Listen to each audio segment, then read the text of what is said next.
The Lifestylist, Episode 192.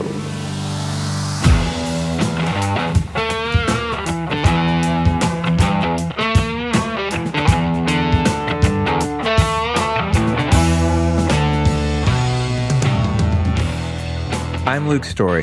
For the past 22 years, I've been relentlessly committed to my deepest passion, designing the ultimate lifestyle based on the most powerful principles of spirituality, health, psychology, and personal development. The Lifestylist Podcast is a show dedicated to sharing my discoveries and the experts behind them with you.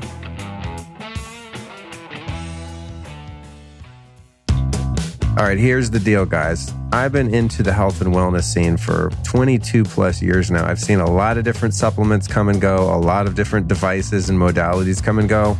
One that I found last year in 2017, I feel is never going to go, and that's called red light therapy or photobiomodulation. You can go back to episode number 169 of the Lifestylist Podcast and learn all about it, where I interview the founders of Juve. Not just about the Juve products that I'm going to tell you about right now, but just about this therapy altogether. There are thousands of clinical studies on red light therapy, so if you're serious about your health, it's hard to ignore that research and hard science. This is not woo-woo stuff. I'm into some woo-woo stuff. Nothing wrong with that, but this is seriously effective treatment. Okay, so whether you're trying to improve your skin, reduce joint pain, get better sleep, or really improve your testosterone production, which has been one of the major benefits for me, then red light therapy with the Juve is going to be a major investment in your health. Now, I use my Juve religiously, but I really miss it when I travel. I mean, the thing's like 5 feet tall or something, so it sits here in my office when I'm gone, and I really miss it. I want to hug my Juve. So that's why I'm super pumped about their new handheld device. It's called the Juve Go, and it gives you all the same Juve red light power, but it fits in the palm of your hand, so you can take it anywhere. And you can also kind of use it, spot use it, like in certain areas. Like for guys, I'll just give you a little hint. If you're trying to raise your testosterone, you use it down in the nether regions. I know it sounds weird, but that's what a lot of the science is actually about. So to check out the Juve units, whether it's the modular ones like I have or the handheld, all you have to do is head over to juve.com/Luke. That's JOOVV.com/Luke. And once you're over there, you're going to see a special bonus the Juve team is hooking you up with if you're a listener. So just use the code Luke at checkout and you're going to get a free gift. So that's juve.com/Luke and use the code Luke at checkout. Let's talk about one of the most badass health products in the world and one that I use quite literally every day, especially when I travel. So Organifi is how I upgrade my nutrition when I'm on the road. Now, every single person should have a green superfood supplement in their life. Because if you're anything like me, you got to be honest with yourself. Like, are you actually eating enough vegetables, enough greens? Probably not as much as we might need. So, who has time to run to the farmer's market and get fresh organic vegetables and greens and juice them and all that stuff? I mean, it's lovely if you can roll like that, but let's face it, it's hard to do that at home, let alone when you travel. So that's why I love Organifi. They've got a green juice powder that is legit delicious. It's super easy to mix up. It's not all clumpy and goofy. Some powders you try to throw in a glass and stir them with a spoon and it won't work. That totally sucks when that happens. It's super annoying. So I love Organifi, and you can find everything they do over at Organifi.com/Luke. If you use the code Lifestylist, you're going to save 20% off your order. That's Organifi with an I. Organifi.com/Luke. Good place to start is the green powder, man. Organifi green is legit delicious, super good for you, super energizing, and very easy to travel with if you get the little travel pack. So Organifi.com/Luke is where you want to go. You are now tuned in and turned on by the Lifestylist Podcast. I'm your host, Luke Story. You can find out just about everything there is to know about me over at a little website called lukestory.com. Today's guest is Brendon Marotta, the director of the award-winning feature-length documentary American Circumcision. And let me tell you, like some of the other episodes we've been throwing out here in 2019, this one is a mind-blowing conversation, not only due to the rather controversial topic of circumcision, which I like to refer to as just what it is, male genital mutilation, but because Brendon is very courageous, passionate, and knowledgeable. Here's what we talk about in this episode: why Brendon first started investigating circumcision, the process of foreskin restoration that some men are undergoing today, which allows them to partially restore the part of their body that has been taken. How society turns men into success objects and diminishes anything viewed as complaining. How circumcision deprives men of multiple orgasms and much more pleasure. The medical and religious history of circumcision. The fact that circumcision as a practice began as a cure for masturbation meant to hinder sexual development and pleasure. The fake AIDS testing done to prove this practice as legitimate. What the medical procedure is like for baby boys. Spoiler alert, it's horrific. The PTSD and trauma that many men likely experience due to going through this painful surgery. Breaking down masculinity and toxic masculinity and the role of empathy for men. The backlash against American Circumcision and other similar films, such as The Red Pill. So today's show is one that I've been wanting to cover for a long, long time. My friend Daniel Vitalis did a couple episodes of the podcast he used to have, which, by the way, it's still up. You should go listen to it, called Rewild Yourself. And this was something I never really thought about as an American man. It's just kind of the way it was when you're a baby and you grow up that way and you don't really give it much consideration. And thanks to Daniel, I started really considering this and many other practices in our quote unquote civilized modern life, and found this one to just be deeply disturbing. And I was so thrilled to encounter Brendon, I think first through Twitter and then watching his film on Netflix. By the way, obviously we're going to talk about his film, but right up front, I want to say you got to go check out this film on Netflix, wherever you can find it. And I was just stoked to find someone who was really able to give, some real background on this and really do his due diligence and research on this practice and where it came from and why we do it and why we think we do it and the implications to men and society in general. So I'm really stoked to deliver this episode. It's somewhat controversial. So obviously, if you have kids in the room, I don't think it's particularly vulgar or profanity laden, but it is, somewhat of a mature topic. So keep that in mind. And if you've had kids, I just want to say, listen, no guilt. We all do the best we can. We make decisions based on the information we're given at that time. If you're a parent to be or plan to be, I highly suggest that you listen to this. You can, of course, follow your own judgment and intuition, but I think there's another side of the story here that you probably won't hear down at the local hospital. You know what I'm saying? So I encourage you to listen with an open heart and an open mind, and hopefully this will have an impact on future generations of men to come. One thing I'd like to talk about before we jump into this episode is Friday's bonus show, The Fine Art of Self-Care and Stress Recovery, which is a recording of a live talk I did at the Neil Strauss Biohacking Intensive here in LA a few months ago.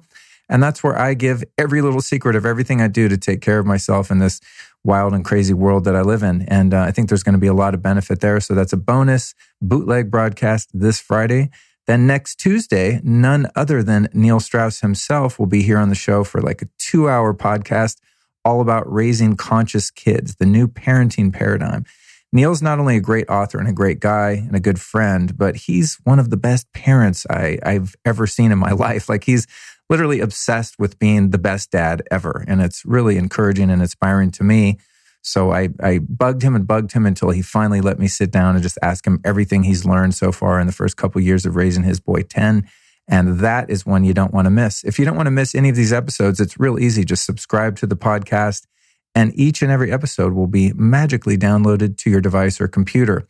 I have an upcoming event I'd love to plug, and that is the High Love Experience, which I've formerly done at Rama in New York City, and just a couple days ago did here in LA in Venice.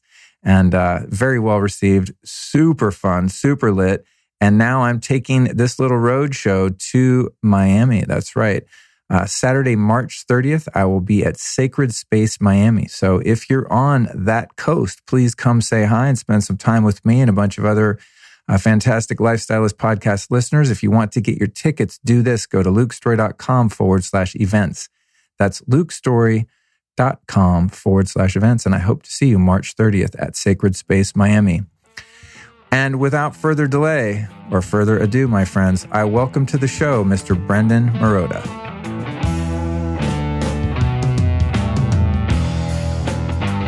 Dude, welcome to the show, Brendon. Really good to see you here on the computer I'm staring at. Thanks for having me on. Yeah, for sure. I'm glad we're able to do video too. I did one last night and the guy was in New Zealand. And, obviously I was forced to use Skype to do the interview, but it was so difficult to take nonverbal cues. So I found myself, we kept kind of stepping on each other and interrupting each other because you can't tell when someone has kind of sat back in their seat and is now taking a pause to allow you to take advantage of the beat and jump in. So glad I can see your mug. Yeah. So, dude, we're going to be talking about the practice of, people call it circumcision. I just call it what it is, male genital mutilation. And, I don't want to dance around the topic. You've done a fantastic film on this. I've been waiting for someone to put out some content on this particular topic that's accessible. Your film very much is. I want to know what first led you to go down this path. It's a very niche sort of health and social topic to tackle. And not only that, as I'm sure we're going to find, somewhat challenging, to present to the public because it's something that people have very strong opinions about. So how did you get involved in the whole topic of circumcision to begin with? So I think like most Americans, it was not something that I thought about. And when it came up in my mind, it was sort of like, well, that already happened. So, and there's nothing I can do about it. So why think about it? Which is weird if, because this issue affects people on such a scale, in such a personal way. I mean, this affects every man in America, every partner of a man, every parent and child, and yet we don't talk about it. And I think if there was another issue that affected people that profoundly, that deeply, that personally, because it's not just affecting us on a social level, it's on the most personal level possible, right? Your body and the most personal part of your body. If there was another issue that affected people like that, we would talk about it all the time. It would be seen as the most important issue in the country. It would be seen as on par with all of the other big issues that people talk about, like gun control and politics and social issues and things like that. But because it has this sort of taboo nature, I think because it hits people so personally, they're afraid to talk about it. And that's how I was even when I first learned about it. I went through a period in my life where I was letting go of a lot of childhood patterns that didn't serve me. I was doing a lot of what you might call inner work. And when I would run across this topic, like I said, I always thought, there's nothing I can do about that now. And it makes me kind of uncomfortable. And it also didn't seem like something I could change, when it comes to my beliefs or my patterns or even things like my diet or health. I can make a lot of changes there. And I'm comfortable doing that. But this one I was like, well, I don't know if, I didn't feel like I had control. And shocking, a film director with control issues. And that should surprise no one who's worked in the film industry. I've done a bit of that. But I just sort of thought, well, I'll just out of sight, out of mind. But at the time, I had a meditation practice, and I've had one since I was 18. And the type of meditation I practice is Zazen, Zen meditation, which involves just sitting and being present with whatever's there. There's nothing mystical about it. It's just whatever you're feeling, whatever comes into your mind, you just watch it and notice it. It's similar to what's now sometimes called mindfulness meditation. And during meditation, I had the word circumcision come into my mind. And it gave me this sort of cold feeling in the body. And I kind of felt all my energy drain down to my belt. I thought, that's really weird. But some part of my consciousness clearly wants me to look at this. So, I pay attention to what comes up in that space. So I started researching when I got home. And one of the first things I found was something called Foreskin Restoration, where men take the remaining skin and stretch it over time so that they have a covering of that part of the body again. And I thought, okay, you don't get all of the nerve endings back. You don't get all of the functions and form of the foreskin back, but you get some. I thought, that's interesting. My whole life I've been told there's nothing you can do about this. What else have I been told that isn't true? And so that led to, just going down the wormhole of learning everything I could about this and what one of my interview subjects calls the obsessive epiphany, which is the moment when you realize there's more to this issue than your culture has presented. You start reading everything about it and watching everything you can on it and learning everything you can. And that research eventually led to that was your film. red pill. Yeah. I always wonder if I should even share that story because it's a bit of a strange one. And I think when people ask that, they're sort of curious. They're really asking is, why should I care about this issue? Like they don't necessarily care about me or my personal story. But I would say that it's going to affect everyone in a really personal way. I mean, it's funny because people will ask me, well, why'd you do a film about that? Why would you talk about that? And then after we talk about it for 3 or 4 minutes, they'll say, I've never told anyone this story, but, and then something really personal will come out.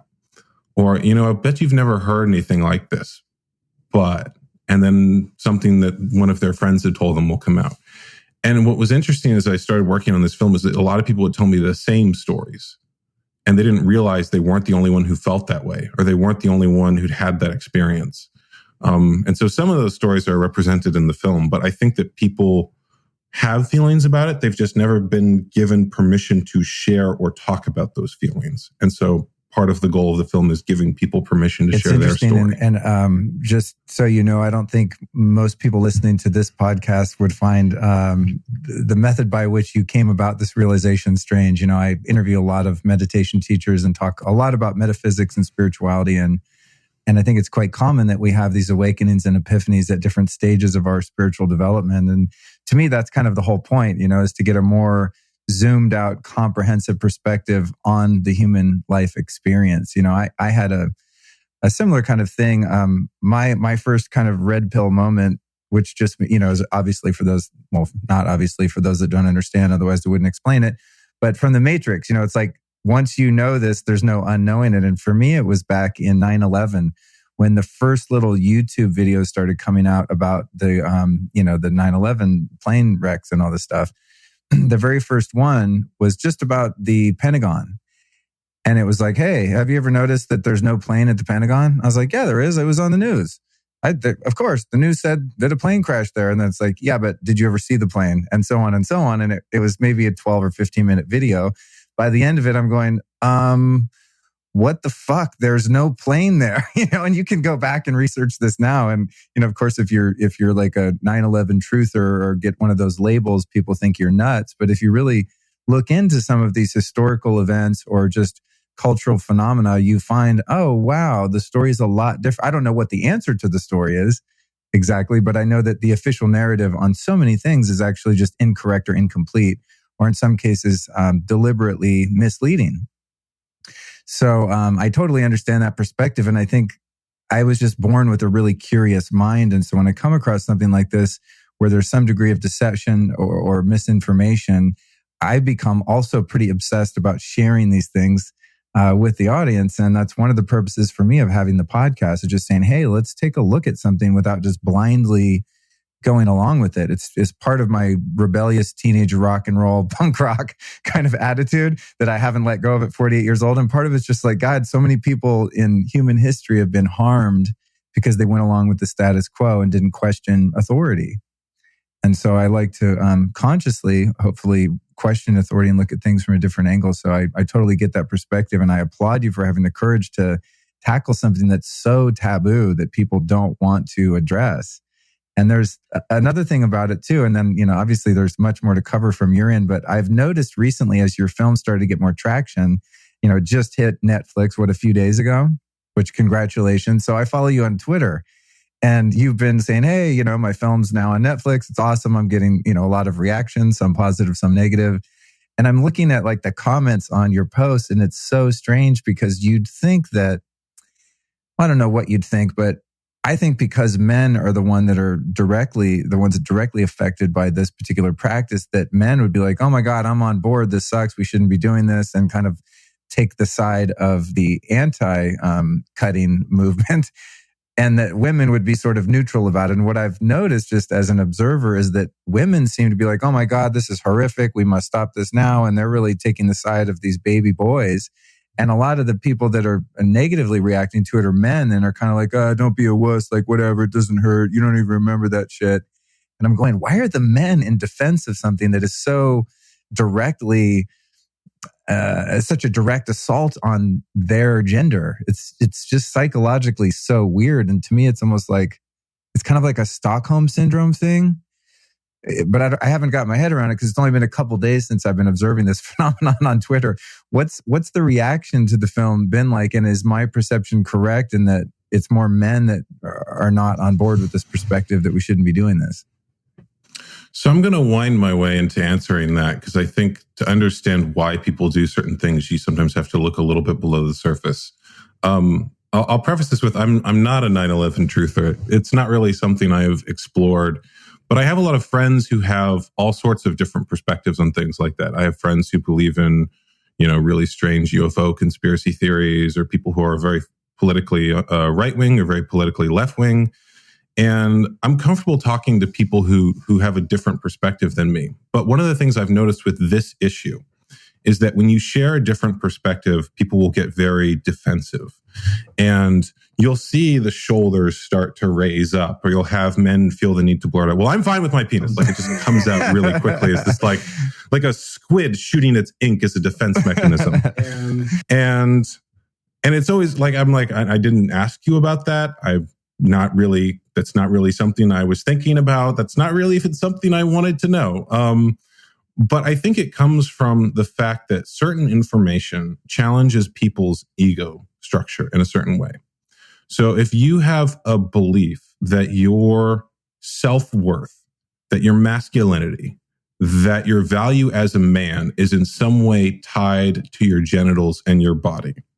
And there's so many metaphors in our culture that are like, a dick measuring competition, or that are basically about the idea that the size and ability there is somehow related to a man's self-worth. That I think if you suggest that there's anything wrong with that part of the body, or anything wrong even tangentially with that part of the man's body, they're going to be very defensive, because it's part of their ego structure, and that's threatened in some way. Whereas women don't have that defensiveness. They haven't had this happen to them. If you were to make any comment about a woman's body, about her weight, or her breasts being the wrong size, or her body being, in any way wrong, I think women would be equally defensive. And you see women have had strong campaigns around that, around, all bodies are beautiful, beautiful at every size, things like that. And men have not gone through that yet, because to a certain degree, many of our cultural attitudes about men are that men need to sacrifice their well-being for the good of the tribe. So we turn women into sex objects and say that their value comes from their physical beauty and attractiveness. But we turn men into success objects and say that their value comes from their ability to be successful at things and win value for the tribe, for their community. And because of that, any complaining from men, any comment from men that somehow something the tribe is doing to them is not okay, is seen as weakness. And it's interesting, because I actually think that is the opposite of masculinity, telling men that losing some part of their body is okay.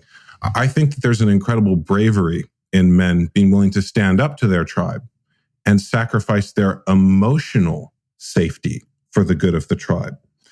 And we've traditionally framed masculinity as just sacrificing that physical safety, which I think there is value in. I think there's a lot of honor and value in men who are willing to do things like the military or police or firefighting, things where they put their safety on the line to protect others. But I also think there's a lot of value in men who are willing to sacrifice their emotional safety and willing to explore difficult or controversial topics that might risk being ostracized from the tribe for the good of the tribe, for the good of their future children and future generations. And that requires a lot of bravery, because we socially reward men who sacrifice their physical safety for children and for the tribe, but we don't socially reward men who sacrifice their emotional safety for the tribe. In fact, we often punish them. So you have to be willing to do the right thing, even when you won't be treated like you're doing the right thing to do that. And not a lot of people are willing to do that. And on top of that, you have to face all the emotional and ego and internal cognitive dissonance that comes with admitting that there is something that happened to you. I think you can see it a lot in the language that we have around circumcision. Men will say, I am circumcised. Like it's an identity. The same way you'd say, I am male, or I'm white, or I'm black. Like it's something you are. And in reality, it's probably better framed as something that happened to you. I was circumcised. Circumcision is something that happened to me. And I think if people were to shift it from a part of their identity and ego structure to simply a thing that happened to them, then there might be other values that are more aligned to their perspective on. And fascinating. That's a really interesting social commentary. And it makes a lot of sense to me. As I started to approach this topic myself, just in a very, not in any intensive way, but just, listening to a little bit here and there, watching a video, talking to a few people about it, not really having dove too deeply into it, it started to kind of change my perspective. And then when I saw your film, just subjectively completely changed my whole world, because growing up in the culture that I did, born in 1970, living in California, I wasn't really big into sports, so I didn't spend a lot of time in the locker room, but, I was exposed to pornography pretty early on, and, whatever, you go skinny dipping, you run around. I've seen my share of penises just from being alive. And the vast majority of them that I've seen in whatever media form or real life form have looked like mine. So as a kid growing up, you go to the locker room and take a shower or whatever, or you go skinny dipping in a creek or whatever it was. I had the feeling, oh, thank God I was circumcised and I look like the other boys and other men. I don't want to be, the outcast. And then even in our culture, and I really, for any women watching this or listening to this, oh my God, please fucking stop this. But you hear women making comments about men that are intact or that have not been circumcised, and kind of making fun of them for looking the way that they look, which is the way that God created them, which is totally bizarre. But it kind of speaks to the brainwashing of the opposite sex in many cases. But I grew up sort of being relieved that I wasn't like one of those hippie kids that I saw here and there that was uncircumcised and was then had a weird anatomical feature. And how that's been transformed since seeing your film, and especially speaking to some of the more graphic scenes in the film where you actually get to see this procedure taking place, I walked away from that feeling, my relationship to my own body will not ever be the same now. It's hard to explain for someone that hasn't had the visceral experience, male or female, of kind of living your life with one perspective, like, oh, cool, I'm like everyone else, I'm quote unquote normal, getting to a deeper understanding of this particular issue, and then going, wait, I'm actually not normal, I'm deformed. And I hesitated on whether or not I wanted to talk about this, and I'll try to say it in a way that's tactful. It's kind of embarrassing to just publicly talk about this, but after the film, when I went to have relations with myself, it was really fucking weird. And I almost kind of didn't want to do it. I couldn't really complete the exercise. It was strange, dude, for lack of a better term. And it also came at a time when I had been celibate for a really long time, which I still have for other reasons, just kind of living a monastic lifestyle for a while and doing some inner work, as you alluded to earlier. Kind of coming out of that now and anticipate that I will have sex soon. So only kind of sex I've had in a year and a half has been here and there with myself, just out of boredom or whatever, just want to go to sleep, something like that. But I've not been sexually active per se. So it's a really weird time to have been exposed to this information and kind of re-examining my sexuality in general, just globally within my own life. And then also anatomically going, wow, I haven't been sexual, and now I'm looking at doing so again after a break, and having a completely different relationship with my body as a result of getting new information. And so it's one of those things, it's like, it really is a red pill moment, because a part of me is like, I wish I never would have seen that scene in the movie or been exposed to this in kind of a graphic reality check way, because I could just go back and put my head in the sand and just carry on with my physicality and experiencing my own sexuality in the ways in which I have for 48, or well, I guess I didn't experience much young, but however many years I've been sexually active. So it really had a profound effect on me. And I'm kind of curious as to what it's going to be like to re-enter, becoming sexually active and having a deeper or a different understanding of what's happened to my body. It's a very strange experience. So I don't know if there's a question in there. It's kind of just more of a testimonial as to the power of getting a new perspective. I am curious though, and I'm not wanting to get into the history and of course the whole practice, but have you gotten feedback from men like me that thought everything was cool and now they're going wait, what the fuck happened to me? I think that's a really common experience in the intactivist movement. I've heard a number of men say that. But I also think that if you're willing to go through the pain of realizing that, of actually looking at what's there and what's been done, there's going to be a better experience on the other end. So one of the accounts that one of the people I really admire in the film is Soraya Mire, who helped get the federal law against female genital mutilation passed, which has now been overturned, but that's another story. And she's a circumcised woman. She received the most extreme form of female circumcision there is. It's, without getting too graphic, some people refer to it as the Barbie doll cut. And she, in her book, The Girl with Three Legs, talks about having to learn to love her body again and love her sexuality and get in touch with that after having had so many traumatic experiences. So I think if you're really struggling with it, I would highly recommend reading her work, because she went through something that I think most people would consider more extreme and has come out on the other end one of the most, loving, wonderful people that I know. And I'll also say, one of the things we talk about in the film is that women have a lot of knowledge of their bodies, and they know that there's different parts of the body you can get pleasure from, and that an orgasm from the clitoris is different than an orgasm from the G-spot. And men don't have that because the other places we would receive that pleasure and those orgasms have been removed. So something that you experience, a feeling from the ridged band of the foreskin, is different than what you might experience from the head of the penis or the frenulum. And I think if you're willing to actually explore what you have, rather than doing what most men do, the general sort of, well, it feels good on my penis, right? And actually see okay, how does it feel on the remaining foreskin? How does it feel on the frenulum? How does it feel on the head? And see actually what you have, you'll become more in touch with the pleasure you have.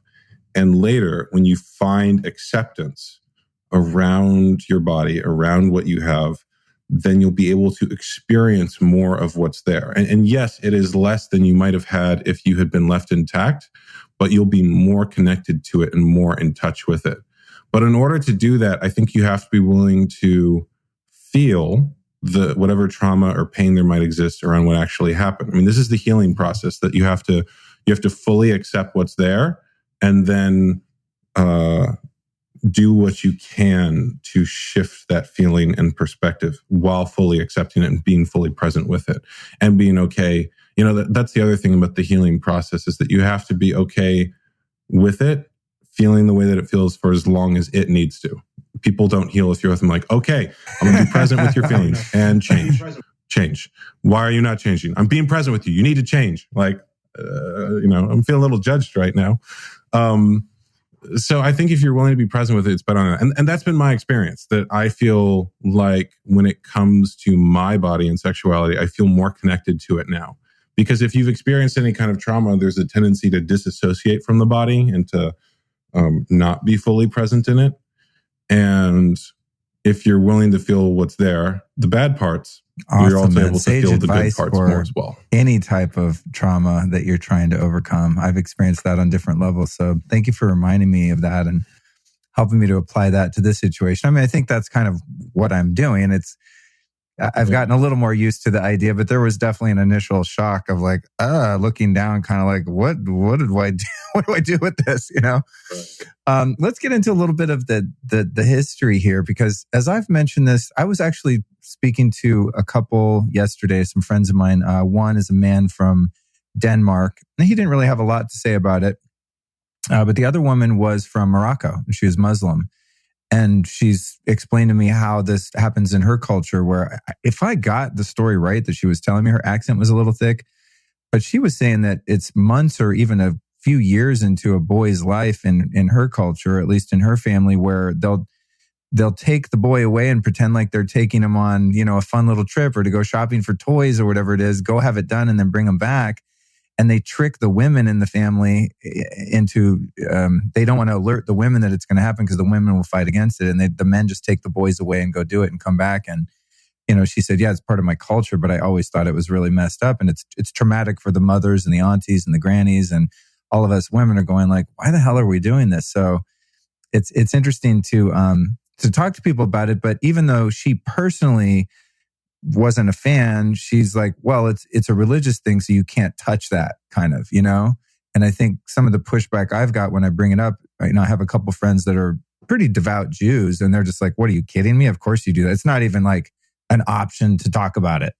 It's not at all. It's not on the table.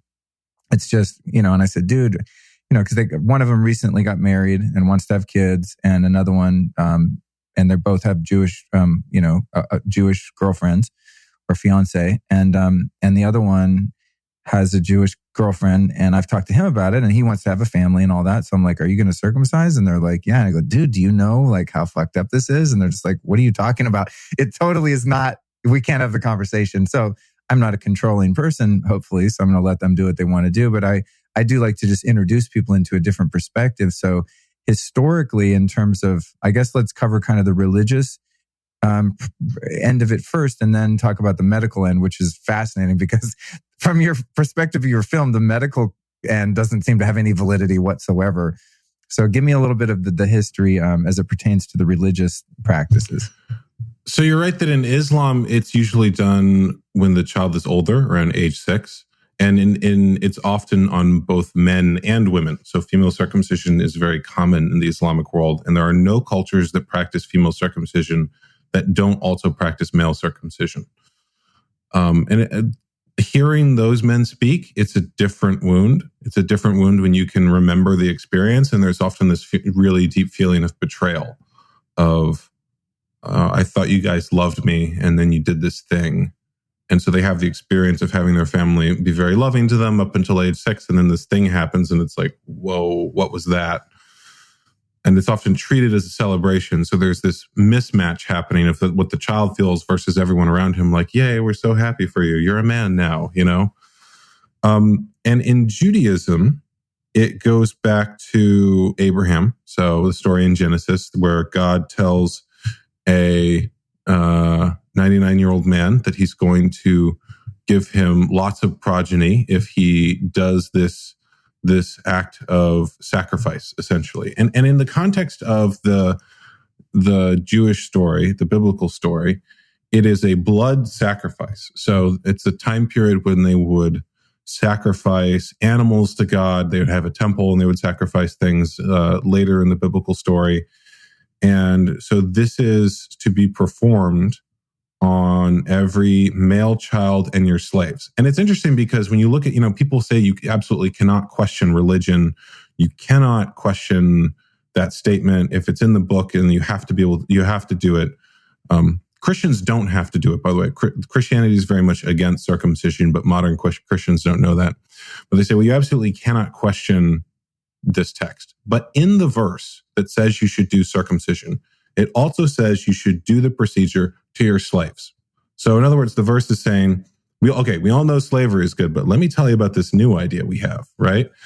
And so it seems like you can question part of that verse, right? We all think that slavery is bad. We all question that practice. Yet this other practice that's in the same verse, we're supposed to accept, as absolute truth. So a little bit of a double standard there. And then on top of that, the type of circumcision that was practiced in Abrahamic times is different than the one that we practice now. So we're not even practicing biblical circumcision. We're practicing an updated version. In the Hellenistic period, it used to be that you remove just the very tip of the ridged band. So the part above the head of the penis. So the head of the penis would still mostly be covered because you'd have the foreskin over top of it, right? You just would be missing the very tip of it.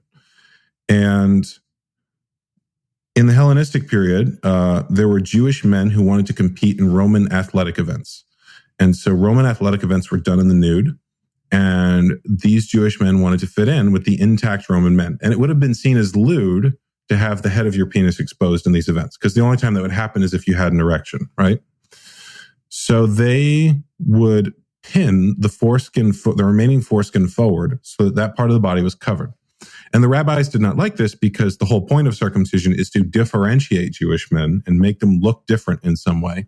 So they changed the procedure to include removing all of the foreskin, everything, not just the very tip, but everything above the head of the penis.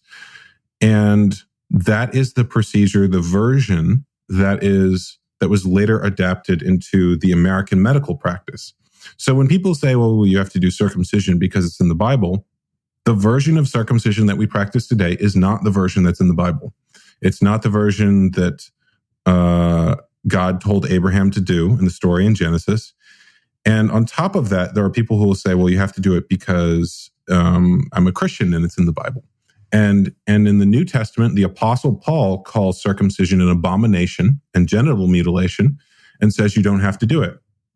Because in Christianity, Christ was the last blood sacrifice. He died for everyone's sins so that you don't need to perform sacrifices anymore. And it would be as absurd as a Christian saying, well, there's these animal sacrifices in the temple, so I need to go slaughter a calf.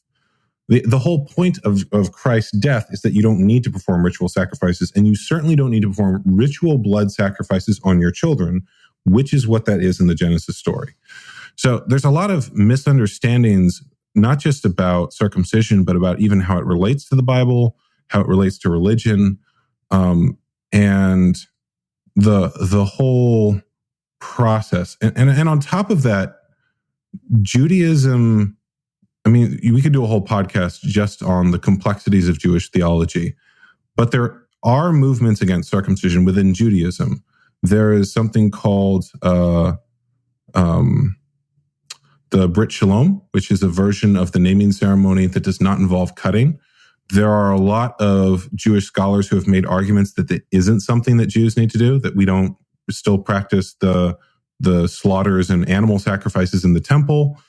Why would we need to keep this? This is in the same category. And I'm not going to get into, those theological arguments are very complex and won't apply to people outside the faith. But I think that for many Jewish people, they do it for the same reason that Americans do. It's just what everyone does, right? And then on top of that, there's this little bonus of like, well, and also it's part of our culture. But it's interesting because even when you hear people argue religious circumcision, it's never just religious circumcision. Like just the fact that it's in the Bible or it's in the Torah is not enough for people. It's always, well, it's religious and it's cleaner, or it's religious and it's better somehow, or it's healthier. Because I think people understand that just, God told me to go touch this child is not enough for most people. They're going to go, I've got some questions about that. If someone were to propose it today and you say, well, I need to hold down this child and cut part of his body off because God told me to in a vision, we would treat them very differently than we treat Orthodox religious circumcision now. You mentioned very good comprehensive overview there.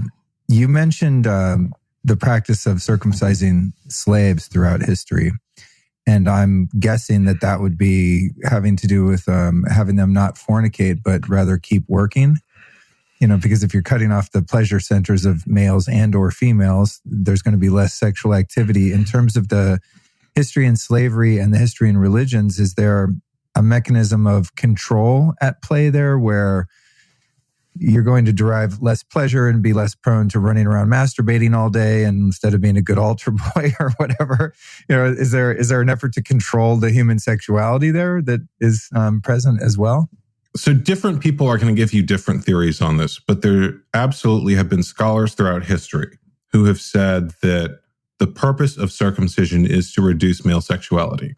If you look at, I believe it's Moses Maimonides, I might be mispronouncing that slightly, a Jewish scholar who wrote extensively about this subject, he expressly says that it's the point of it is to diminish male sexuality.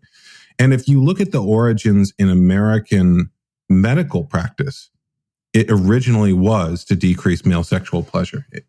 Circumcision began as a medical practice in America during the Victorian era, when Victorian doctors believed that masturbation was the cause of a great many social ills, a great many health problems, and that if you could remove the most pleasurable part of a man's body, the foreskin, that you would decrease this harmful practice.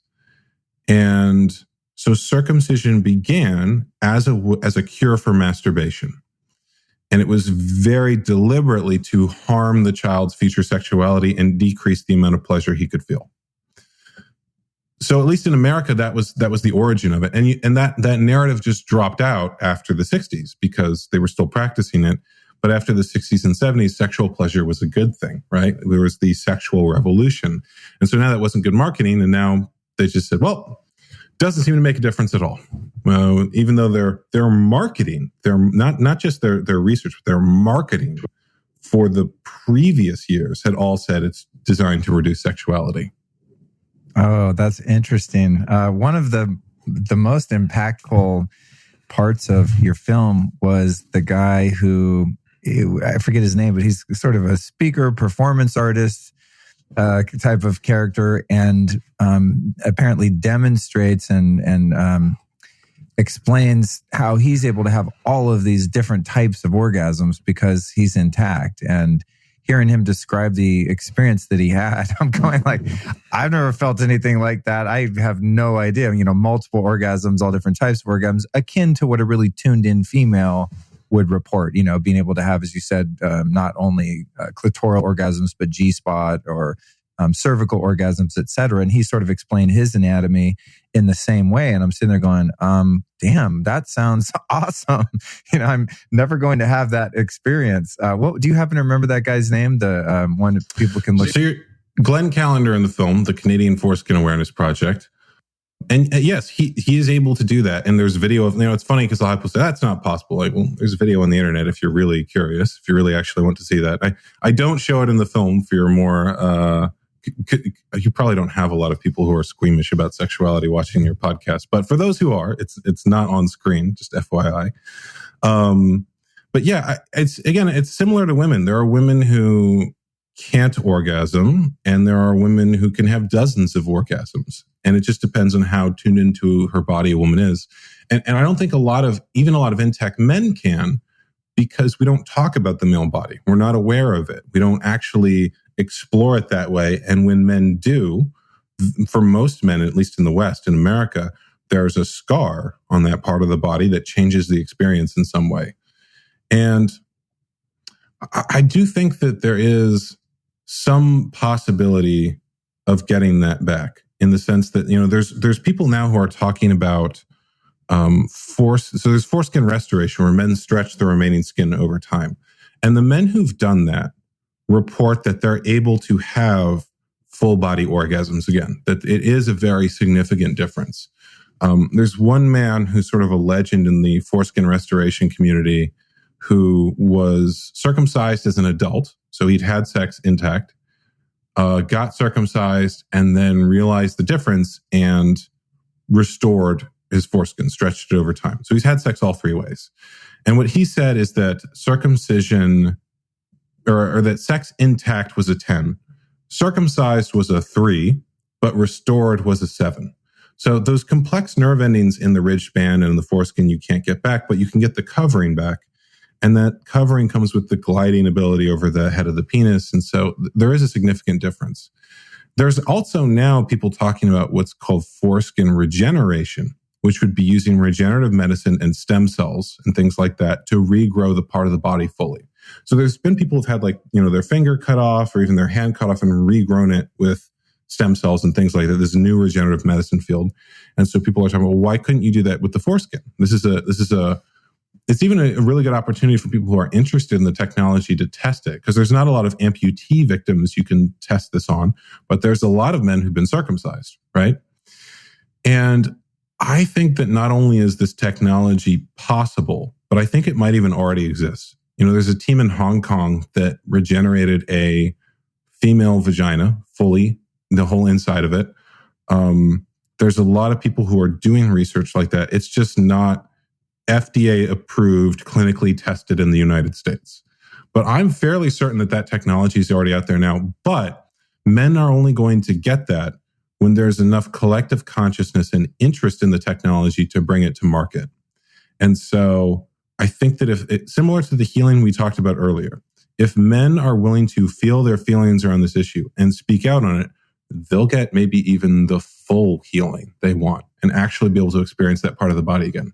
But we're going to have to be willing to go through the pain period of actually feeling those feelings and exploring them in order to create the consciousness necessary to have full regeneration and the technology that would allow men to get the full part of their body back. I immediately, of course, sent your film to my closest friends. or at least my male friends, for starters. Now it'll be going to thousands of friends, maybe 25,000 within a few days. But Excellent. One of my friends, I sent it to him, and I didn't, he's not a big emailer, but I emailed him the link, and then I didn't hear anything back. And then I saw him a couple of weeks ago. He will remain anonymous, for his own privacy purposes. But I was like, dude, what'd you think of that film? He's like, are you kidding me? He's like, I'm already starting to, he's starting to stretch the skin. What do you call it? Restoration. He's like, oh, I'm doing restoration, bro, every day, twice a day. It's like a biohack. He's super, and I haven't checked with him recently. I haven't seen him in him. He's a very close friend of mine. We just, we're both busy, but he was horrified and immediately got into the practice and went down the rabbit hole of all of the different restoration techniques of stretching and this and that. So I haven't gotten a report from him, but it definitely has that effect. Getting this information on some men are like, wait, what? You can have what?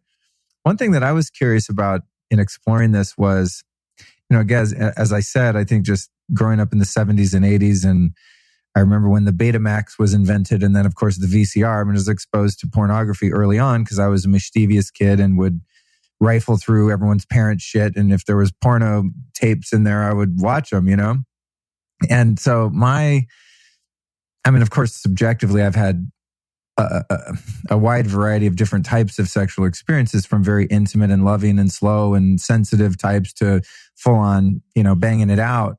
But I wonder how our human sexuality culturally has been shaped just by the anatomic changes to most of our penises. When you watch pornography, it's like freaking jackhammer time. There's not a lot of sensitivity, and there's a lot of this sort of borderline abusive domination and just pounding away kind of approach to sex. And, maybe that's what makes for good porn, because it's sort of, beyond the norm, and that makes it more, the extremity of it makes it more of a turn on and things like that, I'm sure. But I'm just talking about like the actual mechanics of a phallic shaped thing going into an orifice, and the mechanics of that, how it's changed when the skin that would be lubricating and supporting that process in a more natural way.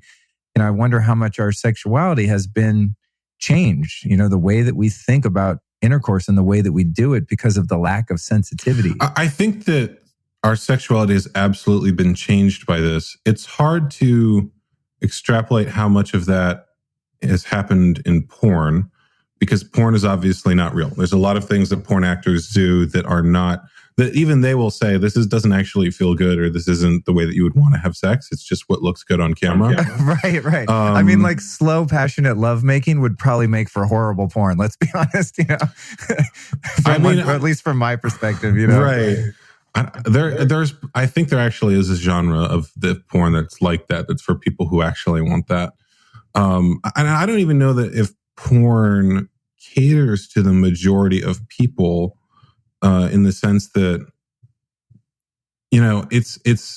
there's a different consciousness in that industry and in the stuff that's produced there than I think that most people have in their personal lives. It's certainly affecting people's consciousness, and that's a whole other topic. But when it comes to, I actually, on this subject, I know some people have started to question the issue of circumcision because they see intact men in porn. And they see that part of the body does something different. And they go, wait a minute, like, I can't do that. Like, why? How is that happening? What's going on here? And so seeing that part of the body changes them in some way. Now, most porn is produced in the United States, and so it's not featuring a lot of people who are intact, but it does exist, right? And so when people see that, I think it causes them to question it a little bit. As far as the change in sexuality, the foreskin is a gliding mechanism for the penis. So the same way that I could, slide my hand in and out of my sleeve, the head of the penis slides in and out of that foreskin. And so instead of having to rub through friction on the woman, the man is gliding in and out of himself. And because of that, he can stay much closer into the woman. He doesn't need to do these long strokes that take his body away from hers. And if you look at natural sexuality, that man is able to grind against her body because he remains much closer, and he's stimulating not just her internally, but her externally with his body against hers. Whereas those long strokes take him away from a woman's body. And it is true that keratinization, that rough material on the head of the penis in circumcised men, builds up over time.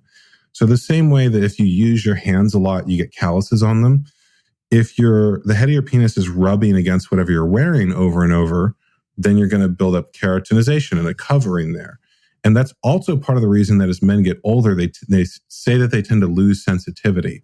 That isn't true as much in intact countries because that part of the body isn't being rubbed and abraded.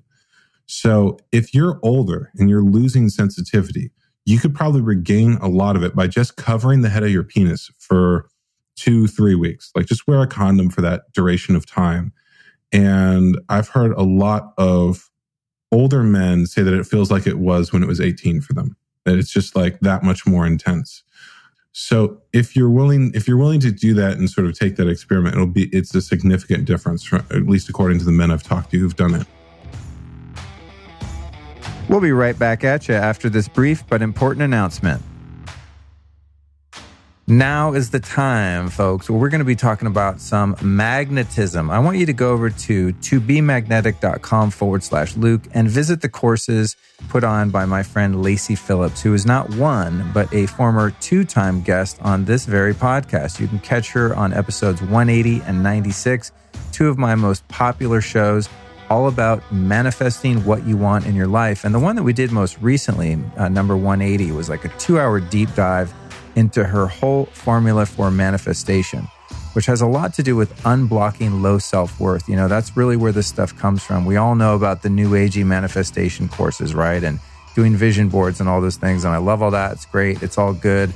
But I have not found those things to be terribly effective. Like, I'm not rich yet, you know what I'm saying? And I've done a lot of work around manifesting.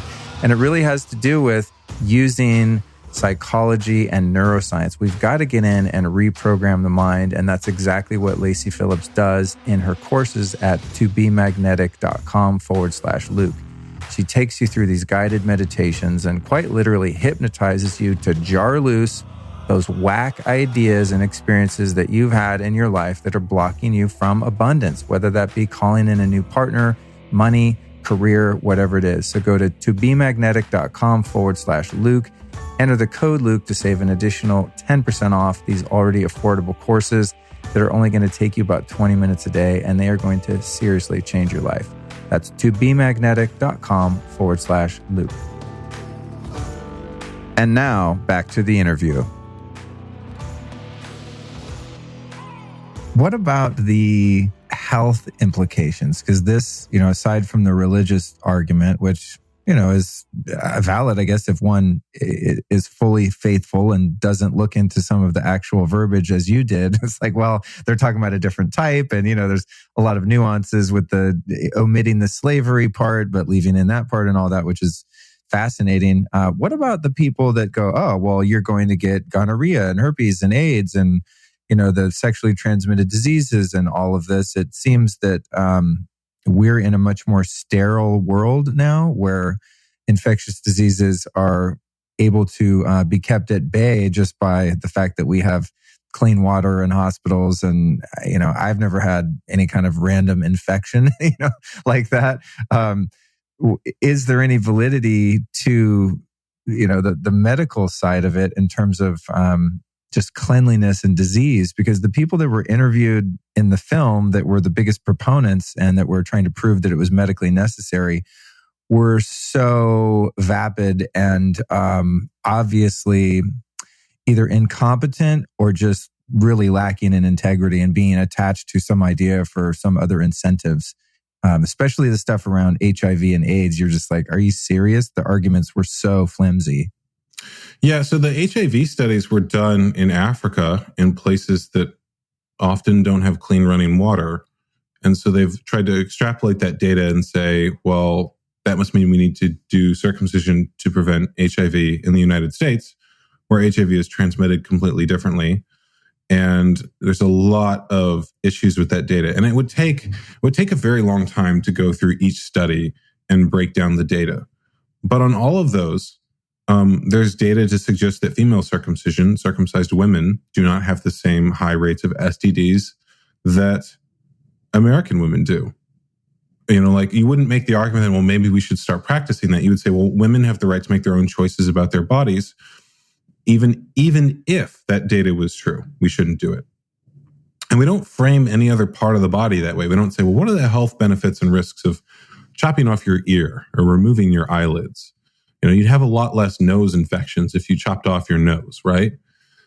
We don't frame any other part of the body that way. But I think that there's a consciousness in that way of thinking that sexuality and sex and that part of the body is somehow dirty and in need of fixing. And that goes all the way back to the Victorian origins of circumcision, that this part of the body is somehow uniquely bad and gross and disgusting. And it comes from a very sex negative consciousness. And I would predict actually even, since you said this interview will probably go out later, I would predict that if the organizations that are promoting circumcision decide they really don't like me and they want to do a hit piece on me, that's the angle they'll come at. They'll say that somehow this is like some gross, weird sex thing, or there's something wrong with me, or that I'm somehow a bad, perverted person. That's the angle they would choose. Because it's in their consciousness that this is like, it's not something they like. And on the claims themselves, even large pro-circumcision organizations are backing away from the medical claims. So if you look at the American Academy of Pediatrics statements in the 80s, they will say circumcision is the healthiest thing ever to happen, and you're an idiot if you don't do it to your kid. Now, when I talk to members of the American Academy of Pediatrics, they have backed away from those claims, and they say the health benefits are not that compelling. There really isn't a lot it does that you couldn't get from just soap and water. And even then, they're slightly, they get certain parts of that wrong because they'll say that you need to clean under the foreskin, but you don't actually, you only clean what is seen when the child is young because the foreskin is fused to the head of the penis. It'd be like cleaning under your fingernail. You only clean the outside of it, right?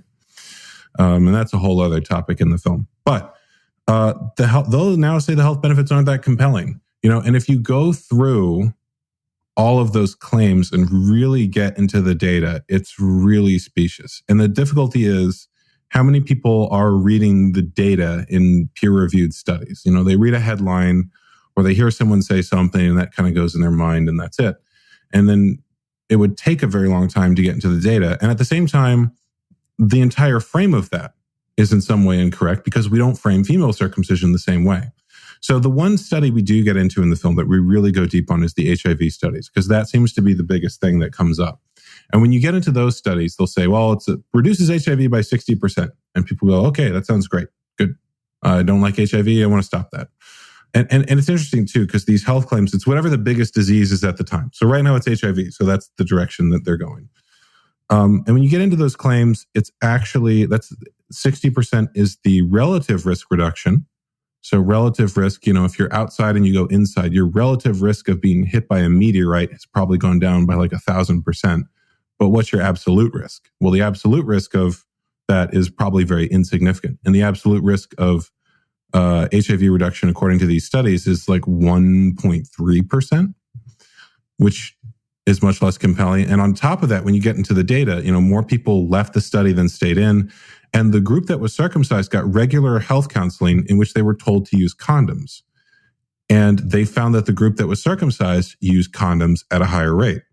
So those aren't really even HIV studies. Those are condom studies. If you have one group that's circumcised and uses more condoms, then they have less HIV. And it's like, well, of course, if they use condoms at a higher rate, then their rate of STDs is lower, right? And then they'll get all sorts of data that has nothing to do with it. Like they've said, well, the men in these studies say their sexuality is fine. There's no sensitivity reduction. But those men are being paid, given free healthcare, which is the equivalent of giving someone in the United States $10,000 a year. And you could not do a study like that in America because they call it unethical. You can't pay your interview subjects that much. So they paid third world people in Africa who don't have any money. They gave them the equivalent of $10,000. And then, oh my gosh, they self-reported data that the researchers wanted. Who could have guessed? And then on top of that, all the sexuality data is self-reported. So I mean, self-reported data, there's no sensitivity test. There's no actually seeing the nerve endings or any measurement. It's just, do you feel fine? Guy that we're paying a bunch of money. Yeah, sure. I feel good. Okay, great. That's our data. Like we've done a study now. You know, like when you get into it, it's like that crazy. But the organizations that are pushing it and running these have a lot of money and influence. I mean, you're looking at Johns Hopkins University. You're looking at the Gates Foundation, the Clinton Foundation, PEPFAR. Oh, I really trust those foundations. Right, yeah. The most evil globalists in all of mankind's history, practically.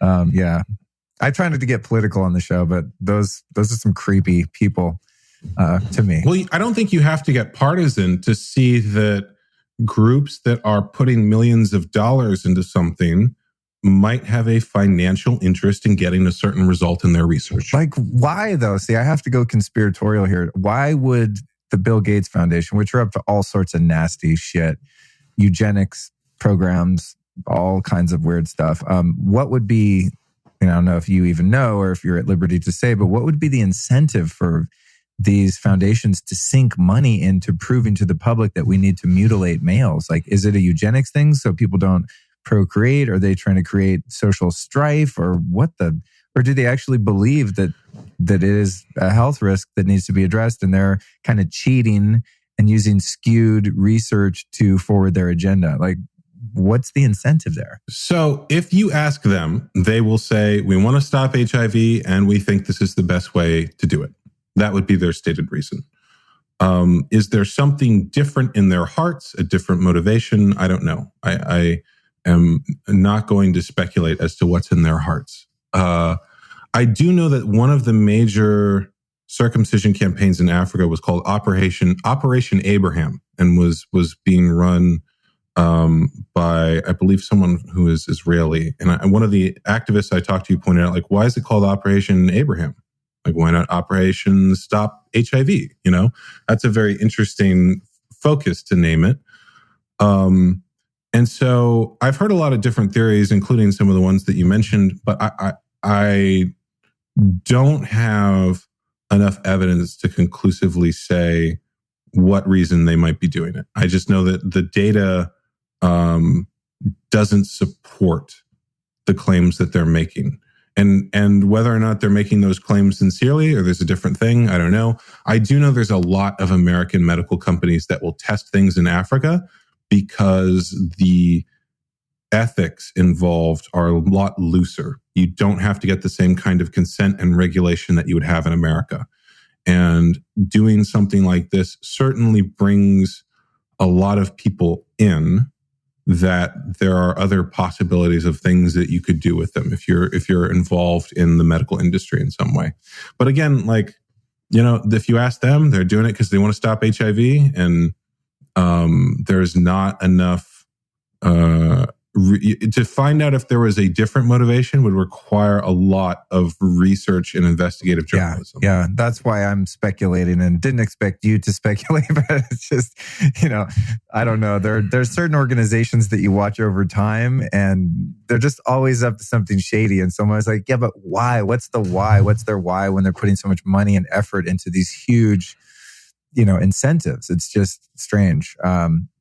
Okay, so in terms of where do I want to go with this? I want to start to begin to tie a bow on this. I could talk about this forever. It's just so fascinating. As you said, I mean, we could go off on the religious thing and make a 5-part series just on that. But I think something that would be really good to cover is kind of the human rights violation of it as it pertains to the actual procedure. As I alluded to earlier, when I actually, you know, forced my eyelids open almost like Clockwork Orange style and just like, Luke, you have to watch this, like, face reality right now. You can handle it.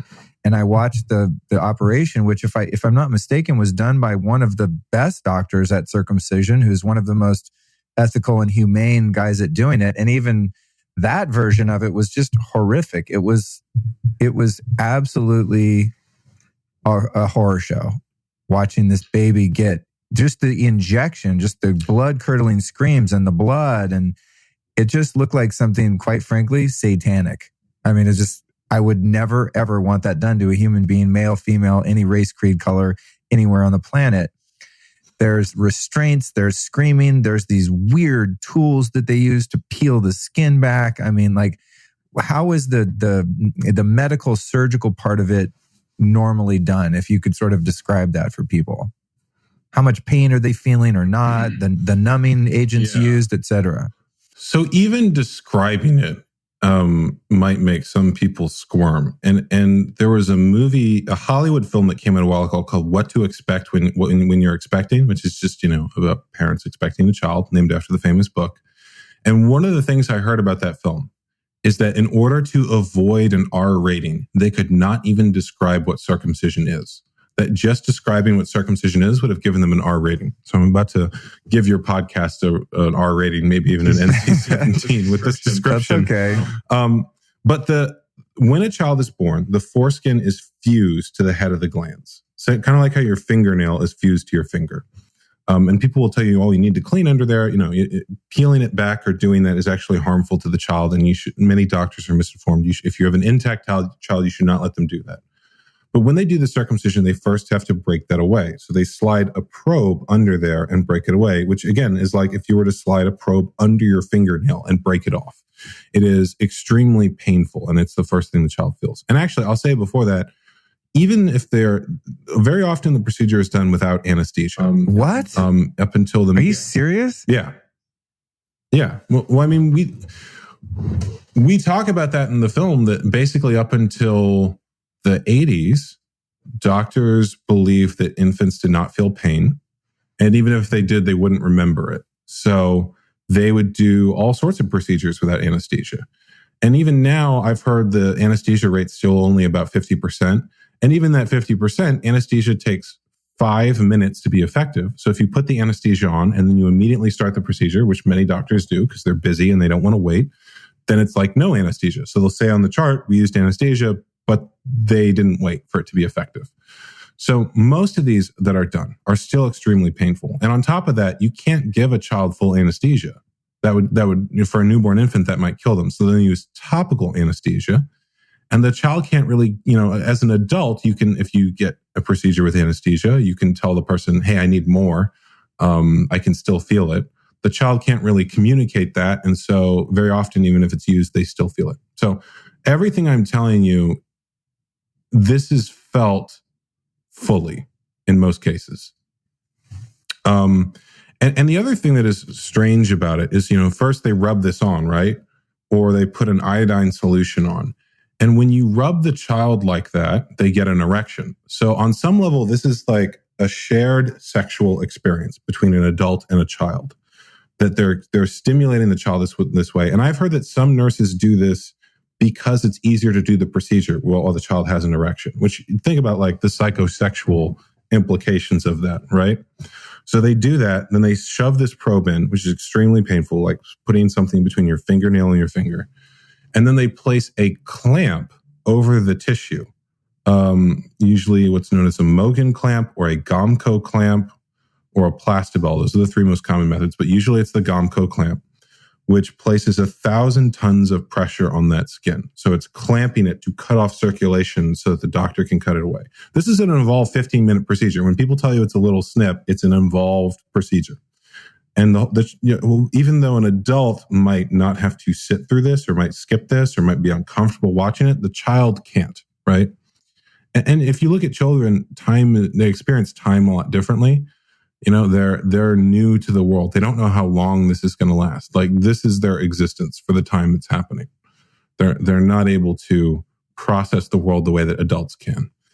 And then once that clamp has been on for about 5 minutes, then the doctor slices the skin away.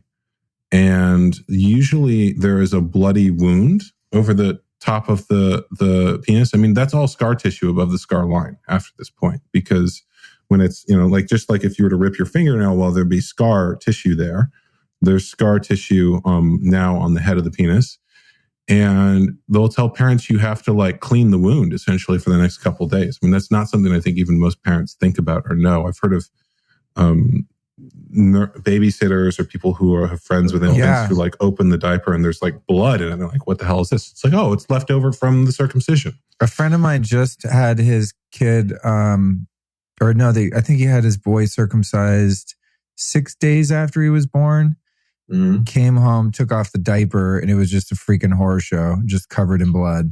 You know, and he had already done it, so I didn't want him to feel guilty. I was gonna be like, dude, you're not supposed to do that. I mean, it's done, so it's whatever. I just left it alone. But he just happened to be talking about it. I was like, oh God, I wish I would have gotten to him 3 years ago, you know? Anyway, carry on. But I mean, that's the procedure. And then because it's a wound healing, you know, when the child goes home, even after if there's any anesthesia used, after it wears off, he's still in pain. So for the first several weeks of life, that formative time when you're learning about the world, he's receiving pain in that part of the body for no reason. I mean, people will debate, like, is there a psychological impact later? And it's like, how could there not be with that experience? This is the thing when I've talked to more narrow-minded people about this issue. Again, not so much women. They immediately kind of go, oh, duh, yeah, well, I would never do that now that I know.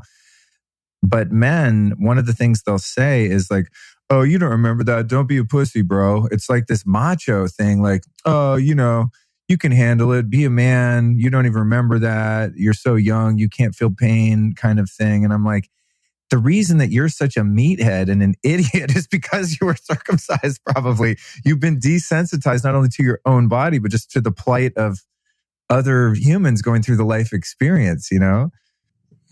Well, men get a lot of cultural conditioning around that. Like, like we talked about earlier, how men are socially rewarded for risking their physical safety for others. Doing that sometimes requires, like, the way that society has conditioned men to do that is to suppress their emotions.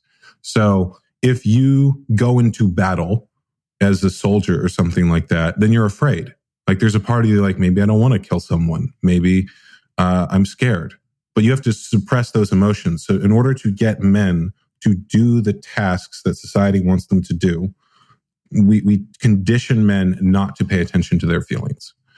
And if you look at what is actually useful if you're a warrior, I actually think that empathy is incredibly useful even to men who are warriors. To be able to understand your opponent's perspective and how they think and what they're doing and anticipate what they're doing is incredibly useful.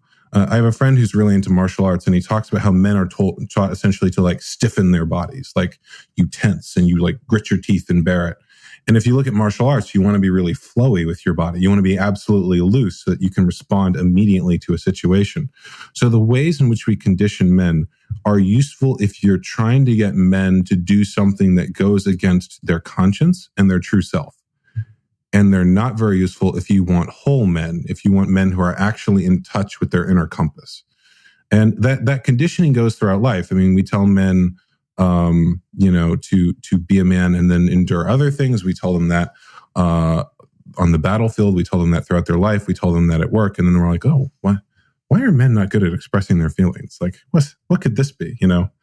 But it's that social conditioning. And this is in some way the first piece. Well, I absolutely believe that this is a PTSD situation and that this is at the root of a lot of mental health issues for men. I just don't see how you could experience that. See, it's like if something's out of, I've done so much personal development work too, where you're really looking back as far as you can go into your memory, and you have your conscious memories, which for most people start, 3, 4, 5 years old, something like that. I mean, I have a couple just very vague memories, maybe from 3 years old or something like that. But just because we don't remember it with the conscious mind doesn't mean that it doesn't exist in the subconscious mind. Everything you've ever experienced is housed in the subconscious mind. This is proven. So this isn't something that's, oh, I was 6 days old or I was 3 years old or whatever it was, depending on cultural norms of this practice. You remember that shit and it has an impact on you. And, I'm not going to tell anyone else how to live their life, but there's so much talk now about this concept of toxic masculinity, which I don't even know what that is. I personally think it's toxic femininity in men, because when men are assholes and rageful and freaking out and being violent, they're actually being feminine. They're totally captured by their emotions and being hurtful and harmful. It's a little bit of a different perspective. But, I get it. There's sexual predators and pedophiles and rapists, and males are up to all sorts of nefarious shit, as are some females, obviously. I think that if people care about society in general, whatever society you're in, and in particular, you want to see men be more conscious and have more empathy and compassion and be more loving and more kind and protect women and children rather than subjugating them and exploiting them and abusing them, that it might be a good fucking idea to stop abusing them when they're born. I mean, seriously.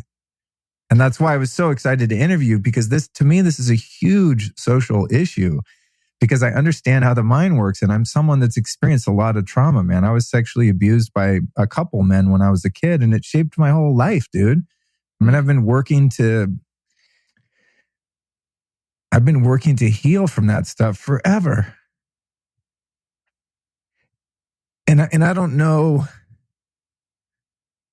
how much difference there is between when someone goes through that experience and remembers it consciously, between a male going through that experience that we're describing and have been describing and not remembering it consciously.